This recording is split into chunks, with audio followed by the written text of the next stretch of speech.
One of the stories that Andrew had in the news is the JetBlue story out at the airport. I wanted to grab quickly Tony Picente, County Executive, who's on the line right now. Good morning, Tony. Good morning, Bill. I like news like this, that as opposed to, hey, we're gonna be hiring a whole bunch of people down the road. No, this is real, and that's Happy big. New Year. I mean, that's the other thing here, so we could use that. And I've said time and time again, we have a lot of great companies in this community that have been here, and Premier is one, and it's also one that sometimes gets overlooked when we talk about what the industries that we're growing and the markets that they serve, and attracting JetBlue is a great feather in their cap, and it's good for us. It's interesting. I mean, if the planes are already here, I'm just saying. I know. Everybody's been asking that same question. What does this mean? Will this help us with the commercial side?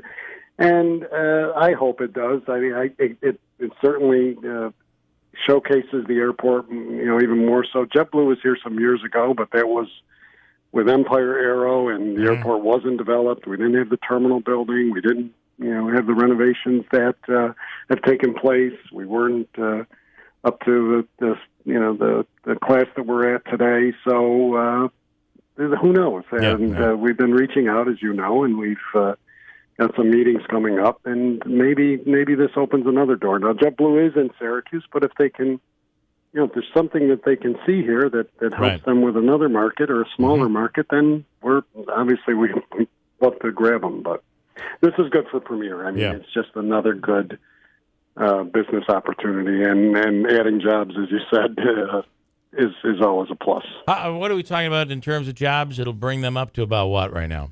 Well, I think they're somewhere around the 200 mark, I believe, and this could over the next couple of years with 2 lines of work. It depends. It depends on how they spread it out. That we'd probably see another 50 to 100 people over the next couple of years. I mean, and the other good news for us on the county side is, we've got a couple vacant hangars that we've had since the mid-air situation, and right now Premier is using one on a temporary basis. But now with this acquisition of the JetBlue line, Premier we can start talking to them about both bays and a more longer term agreement so that we can fill our hangars and put more people to work, and the county benefits, and sell more fuel, and everybody wins all the way around. The county benefits there from the rent or lease, and then plus the fuel sale. Yeah, right? Clearly we don't want Jeff. We don't want empty buildings that we have to heat and that we can't. We did get hung up because of the mid-air bankruptcy that delayed our ability to market the one bay. The West Bay, but now as things are freeing up and we have this opportunity with Premier, we're really confident. So, that's a big nut for us because those hangars are very large, as everybody knows, and cost a great deal to heat, and you have to keep them maintained. But if there's nobody in them, it's hard. And so now with a potential tenant, which we really feel very confident. We've been talking to Premier, and we'll talk some more now that this line has been achieved, and get them in there. So I do want to ask you something completely somewhat related, but I see the Senator Griffiss being pretty critical of the governor right now. Assemblyman Brindisi extremely critical yesterday, and really shooting from the hip.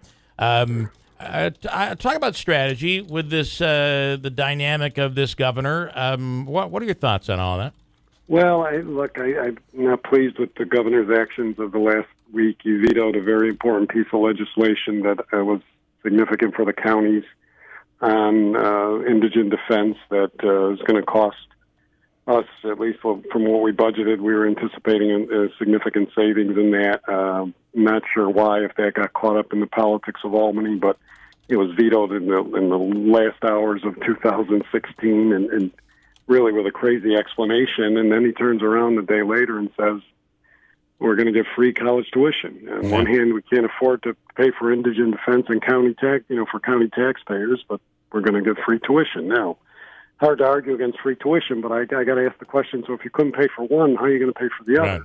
Right. Where's the money going to come from? And since you don't meet your obligations on the state level for colleges now. So, I mean, we still have to look at the structure of government, and while we can work with them on issues of economic development and others, but we have to take the positions of how it affects our government. Yeah. So, the dynamics, I think it doesn't seem to be starting out very good in terms of the session with the I'm hearing that took terrible. Place, the state of the states all around the state, which is crazy, and so I don't, I'm equally disappointed on these fronts, and clearly we were disappointed of the in the events of and as I said that day, angry in the events of what happened at the end of 2016 with AMS. So.